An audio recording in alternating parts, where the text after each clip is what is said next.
咁大家好，咁啊 Ron 啊，咁今日想同大家分享一啲資料，就有關東方閃電或者呢個叫做全能神教嘅一啲嘅資料嚟嘅。因為呢一個嘅異端啦，甚至乎被稱之為邪教添嘅嚇。咁呢個嘅全能神教會佢自己本身呢，就大概係喺2012年大概10月至12月呢段時間啦，喺傳播媒介嗰方面呢，就較為活躍嚇。因為有陣時你上 YouTube 啊，甚至乎新聞啊，都會有提及過呢個全能神教或者呢個叫東方閃電教會嘅呢一個嘅問題嚇。呢一間教會呢，如果我哋睇翻一啲嘅中國嘅反邪教協會嗰個官方網頁嘅嗰啲嘅資料啦嚇。你有興趣你想睇詳細呢？嗱，我 zoom 大俾大家睇下，你可以跟翻呢個網址嗰度嚟睇嘅嚇。咁佢呢一個咁樣嘅呢個當然啦，佢真係唔係呢個，絕對唔係呢個基督教嘅教會啦。佢掛名就同基督教有關嘅啫，咁但係根本佢唔係嚇，即係呢個咁樣嘅信仰。點樣稱呼呢？信仰團體啦，我只可以咁樣稱呼下。呢個信仰團體呢，佢嗰個嘅發起人呢，就查實就畫面度你見到呢位姓趙嘅，就呢個趙懷山啊。咁有埋出生年月日月日就冇嚇。不過我哋知道佢1951年嘅嗰個出生啦，即係要根據呢個嘅中國官方嗰度嚟講嚇。咁佢呢個人呢，就本身呢，就係另外一個國內裏邊嘅一個異端啊，即係嗰個基督教嘅異端就叫呼限派嗰個分裂出嚟啊。咁佢就自己就搞咗一個嘅宗教信仰出嚟啊。咁就掛名就用一啲基督教嘅即係佢用基督教嘅聖經啦。但係當然啦，佢個裏邊嘅真理佢有自己嘅改變咗出嚟啦嚇。咁就透過佢呢啲咁樣嘅改變咧，即係佢自己去創造一個嘅信仰嚇。咁呢一個就變咗日後我哋而家所知嘅東方閃電，或者正確啲講法叫做全能神教啦嚇。咁可能亦都有人聽過就係、咦，全能神教好似佢成日推舉一個女基督，個女基督係咩人呢嚇？女基督有想睇啊，咁你睇睇啦嚇。就呢幅相呢度呢一個呢，就係嗰個女基督啦嚇。咁就呢個女基督呢，就個名呢，就叫楊向斌啊，定楊向山啊。總之姓楊啦，即係你可以睇翻嗰個資料啦，我唔係好知楊向斌啊。咁你睇到呢，其實佢都即係如果睇幅相嚟講呢，佢都應該有成40幾近50歲噶啦嚇。咁就根據呢個嘅官方資料呢，亦都話佢呢一個即係呢一個人係咪話，咦咁佢做得女基督女基督咁係咪好叻㗎？咁絕對唔叻嘅呢個人啊！呢個人呢，按呢個嘅官方資料所講呢，甚至乎佢係考呢個嘅高考，即係呢個我諗佢意思係講呢個大學啦，即係考大學考入唔到大學㗎。咁導致到佢一個導致到佢有精神分裂嘅嚇。咁後來就成為呢個嘅趙懷山嘅一個嘅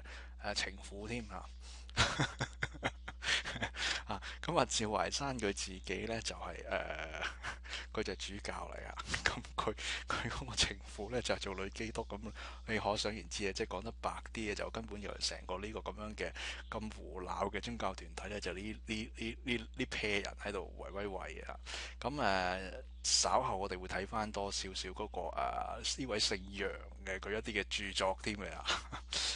咁呢個就係佢嗰個嘅官方資料啊。如果你有興趣可以睇翻嘅。咁我哋都知道，其實呢個嘅全能神教呢，佢正式即係佢嗰個呢個架構成型呢，按翻資料嚟睇翻呢，就查實已經係1991年起手就已經有㗎啦咁但係一直就去到特別係去到2012年啦，因為佢借勢就去炒作呢一個嘅末世論啦。因為我哋可能喺新聞度都成日聽過，好多人成日講話係咪瑪雅文，因為瑪雅文明嗰個嘅 news 啲人就話估話2012年唔知12月唔知幾多號就世界末日啦咁就變咗就呢個全能神教呢，就係借助呢一個咁樣嘅信息嚟做一啲嘅炒作啦。亦都好不幸的，而且確係有正統嘅福音派喺香港香港福音派教會嘅一個嘅傳道呢。咁就係有段時間就轉信咗呢個全能神教導致到即係都幾震驚下嘅呢件事甚至乎亦都你聽過啲嘅負面新聞呢，就係話呢個全能神教呢，就喺國內裏邊呢，就係對一啲嘅即係正規嘅基督教嘅宣道者唔係宣道者，sorry 即係傳道人係作出一啲嘅威逼利誘咁係逼佢哋去轉教嘅，即係有一啲咁樣嘅新聞，甚至乎如果你有睇一啲嘅新聞咧，亦都係講到話佢會同一啲嘅教會係爭信徒咁打交咁都有嘅嚇，即係你睇到係一個好負面嘅情況，有啲咁樣嘅發生嘅咁如果東方閃電佢哋對即係聖父、聖子、聖靈嘅嗰個睇法，同我哋嗰個而家我哋嘅基督教正統嘅嗰個嘅睇法，會有幾大差距呢？咁個差距其實都幾大嘅咁喺呢度作一個比較之前呢，咁我就會引用《使徒信經》嘅內容啦，嚟去同東方閃電佢嗰個信仰嗰方面作一個對比嘅咁我哋就先睇呢個《使徒信經》嗰個嘅內容先咁留意啦，畫面我而家show 緊俾大家睇嘅咧，顯示俾大家睇嘅呢個呢，就係原文版嘅《使徒信經》咁大家要留意一樣嘢，因為《使徒信經》呢，佢出現嘅嗰段時間呢，即係佢被較為正式係列咗出嚟一個被寫成嘅，即有一個架構寫成出嚟嘅時候呢，就已經教會已經係步入咗一個叫做拉丁文化嘅時候咁所以《使徒信經》嗰個嘅原文版呢，佢唔係希伯來文，亦都唔係希臘文，就已經係拉丁文嚟㗎啦咁留意一點就幾得意拉丁文嘅嗰個《使徒信經》呢，佢嗰個嘅我信呢，就只不過係出現咗兩次就畫面我油咗顏色嗰度，我信嗰個拉丁文呢，就叫做 Credo。佢嗰句係點樣樣咧？就係、是、Credo in Deum Partem Omnipotentium Creatorum Caeli et Terrae et in Esum Christum Filio eius Unicum Domino Nostrum。咁如果佢話我信聖靈，佢點樣樣咧？就係、是、Credo in Spiritum Sanctum。咁你見到就 Credo 呢個就代表係我信咁你見到成篇嘢咧，佢只不過出現過兩次啫。咁可能大家會覺得奇怪點解中文版會譯咗咁多個我信我信我信咁樣樣咧？起碼中文版我哋會知道就話講緊嘅就係我信天父啦亦都我信耶穌基督，亦都我信聖靈咁點解拉丁文會冇咗話我信耶穌基督嘅咧咁佢又唔係冇咗嘅，只不過佢嗰個文意脈絡咧，佢嗰個字眼上面有少少唔同。因為拉丁文咧，佢淨係話 Credo in Deum Partem Omnipotentium 呢個講緊就我信天父，但係全能嘅天父，正確嘅講法咁佢話：咦，咁拉丁文唔信耶穌基督咩？唔係佢講耶穌基督咧，佢就咁樣講嘅就 Ad in estum Christum。咁我 ad 咧 et ad 咧，你睇到咧就查實呢個拉丁文咧就等於英文嘅 and 嘅。咁佢個文意脈絡嘅嗰個表示就想講咩咧？就即係話我信天父。and 信耶穌基督，即係意思話我信耶穌基督咧，就已經係好似要信到信天父咁樣樣所以就變咗你使徒信經嗰陣時咧，就已經係好強烈嘅去表達咗一樣嘢，就係話你一個嘅信徒一個真正嘅信徒，你係應該信天父、耶穌基督同埋聖靈呢三樣嘢都係你信，即係我信啦我信或者你信咁樣樣，即係我同大家講就叫做你信啦。咁只不過個拉丁文咧，佢就係用咗 and 或者叫 add in 啦 add in 就即係 believe in 英文咁樣講啦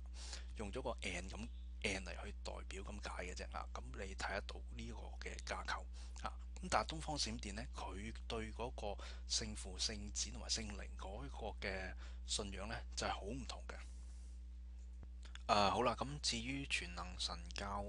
佢自己係點樣去睇聖父、聖子、聖靈同埋佢嗰個神學嗰個概念係點嘅呢？咁因為時間嘅關係啦，咁我只係選擇去解釋佢最基本嘅嗰個嘅概念啦。咁我哋基督教嘅文化就係講緊聖父、聖子同埋聖靈啦。咁全能神教呢，佢係將佢所謂嘅救恩嗰個嘅個體系咧，佢分為三個階段。第一個為之呢個律法時代，第二個就叫做恩典時代，或者佢叫做呢個叫救贖時代第三個就叫國度時代咁到底呢三嚿嘢係咩咧？第一嚿佢法律時代咧，就即係意思佢比喻嘅就係話舊約嘅出現咁喺正統嘅基督教文化咧，當然啦，我哋知道舊約嘅嗰個時代最較為多人所關注到嘅就係嗰個十誡就講緊耶和華頒布咗十誡，同埋俾咗啲嘅律例俾咗以色列民咁樣樣咁全能神教咧就基本上就攞呢個舊約呢一個時代所發生嘅一切呢，就係歸納喺一個叫做律法嘅時代，即係佢大概嗰個取其意思就即係話神係將一啲嘅律例俾咗人去遵守啦嚇。咁呢個嘅時代呢，佢自己話嗰個特點呢，就係神呢就以一個叫做聖父嘅姿態咁出咗嚟嘅嚇。咁救贖年代就係佢講緊咧，救贖年代即係佢嘅第二個階段啦，就查實講緊就係新約時代嚇。咁新約時代嗰個特點就係話嗰個集中點就喺耶穌基督嗰度啦，即係以嗰個正統嘅基督教嗰個文化嚟講嚇。咁全能神教咧就去講咧，就係呢一個時代咧就為之叫救贖嘅時代嚇。咁但係佢嗰個救贖年代咧就有啲咩同我哋嗰個正統嘅信仰有咩分別呢？佢就係救贖年代耶穌基督嗰個救贖咧，查實係對世界嘅救贖咧係未完成嘅。咁點解佢話未完成呢？佢嗰佢嗰個理據呢，就係話，OK，咁耶穌基督話釘完十字架咁走咗啦，升咗天啦，最後尾就話走咗，咁係真係走咗啦。咁但係你睇到呢，就世界呢，就依然有好多嘅敗壞啊，好多嘅惡毒啊，好多嘅罪，好多嘅問題出緊嚟啊。咁佢話基於有呢啲咁樣嘅問題，仲喺個世界存在緊呢，所以神嘅救贖工作呢係未完成啊。咁喺呢度好簡單咁講啊，大家留意呢一點嚇，呢一個呢係個宗教哲學嘅問題嚟嘅嚇。咁其實就好耐之前就已經有一啲哲學家就提出啦。咁但係就即係問題就係話呢個全能神教呢，就只不過翻炒將一啲咁樣嘅問題呢，就歸納於話基督嘅救贖工作係未完成嚇。咁即係查實佢講緊就即係講得白啲啦，就即係話耶穌基督無聊啦即係講得白啲，即係佢係咁樣嘅角度嚟睇。咁因為佢要貶低耶穌基督嘅嗰個救贖嘅未完成啊。咁當然唔係未完成啊，但係佢要話到耶穌基督個救贖係未完成，所以先至可以引出佢嘅第三個時段。第三個時段呢，佢呢個呢就叫做國度時代。係啦，國度時代嗰個代表人物呢，就係佢講嘅嗰個嘅女基督啦嚇。咁所以變咗全能神教嘅佢嗰個嘅扭曲咗個神學嘅概念呢，就係話。你喺古代即係法律時代咧、律法時代咧，就係神咧就係以一個聖父嘅角度出現嚇。咁跟住第二個時代救贖年代咧，就係耶穌基督嘅出現。耶穌基督咧佢就係點樣講咧？佢就話以一個耶穌基督道成肉身啊嘛，就以一個男性嘅姿態出現嚇。咁跟住到而家呢個近代啦，而家呢個叫做國度年代呢，嚇，咁佢話神係要公平噶嘛，咁之前佢出現咗男性嘅角度出嚟啊，咁而家咪以一個女性嘅角度出嚟咯嚇，即係佢嗰位姓楊嘅楊香檳嗰位，即係40幾50幾歲嗰個阿母嚇，嗰個係女基督啊，咁你見到佢咁你去拜佢啦嚇，咁但係就全能神教呢，佢就係以一個咁樣嘅角度嚟講，咁如果你所以睇到呢，其實佢又唔係以聖父聖子聖靈嘅角度嚟講。如果你咁樣睇佢個睇法呢，就真係實全能神教呢，佢講緊一個神喺一個轉生嘅角度出現啊，先至係耶穌基督。咁而家就最拉尾就變咗就女神轉生咁樣就走咗出嚟嚇。咁你所以你睇到呢，佢講呢，就變咗佢係會攞聖經一啲嘅人物出嚟。咁但係你話，咁佢係咪基督教呢？咁即係佢有啲人咁講咁，佢話：喂，咁我哋都係講緊基督喎，都講緊一個救贖者喎，所以我哋咪基督教咯嚇。即係呢個全能神佢自己講嘅講法啦。所以點解佢成日話佢自己係基督教嘅一部分啊？咁但係你睇得到，其實佢講緊嘅就話，佢只不過係用上聖經嘅人物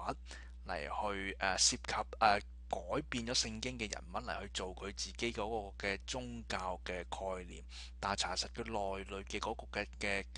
嘅質量啊，即係嗰個嘅質地啊，同埋所講嘅文化同埋個神學觀點咧，完全同基督教由頭到尾完全冇關嘅嚇。因為佢講嗰個神係會轉化嘅嚇，咁你邊度同正統嘅基督教係有拉能嘅啫嚇。咁耶穌基督嗰個救贖係完美啊嘛，我哋係成日係咁講啊。咁但係佢要講到耶穌基督個救贖係唔得嘅，係有問題嘅，所以而家就出現咗呢個國度嘅年代，同埋國度嘅時代呢，基本上呢，佢以審判為主嘅。咁佢點樣審判為主？審判緊啲乜嘢嘢呢？咁時間嘅關係啦，咁呢個我要下次有機會先再同大家去解釋啦。但係就問題就係你睇得到佢嗰個神學嘅嗰個嘅背景，甚至乎呢，全能神教呢，佢講嘅嗰個嘅聖靈呢，佢係講得少少吊詭嘅。佢係聖靈嚴格嚟講呢，喺全能神教裏邊呢，佢係冇一個存在性嘅位格嘅嚇，咁呢個變咗同我哋基督教嗰個嘅正統文化係非常之嗰個差距係非常之大，因為我哋講緊係聖父、聖子、聖靈係三個唔同嘅位格噶嘛嚇，咁但係佢甚至乎係講到聖靈係即冇一個實質嘅存在，佢冇位格咁嚟存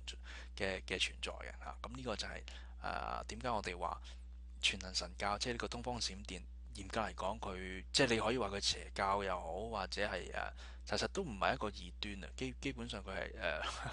佢行為上邊係似邪教咯。你教義嚟講呢，佢根本就係同基督教冇拉楞嘅。咁你邊可以話佢異端啫？異端講緊就係話我哋都係講緊係基督教嘅文化，但不過神學又撐佢，咁就異端啫。咁你見到佢講緊嘅，只不過係利用緊聖經嘅人物嚟去講佢自己一套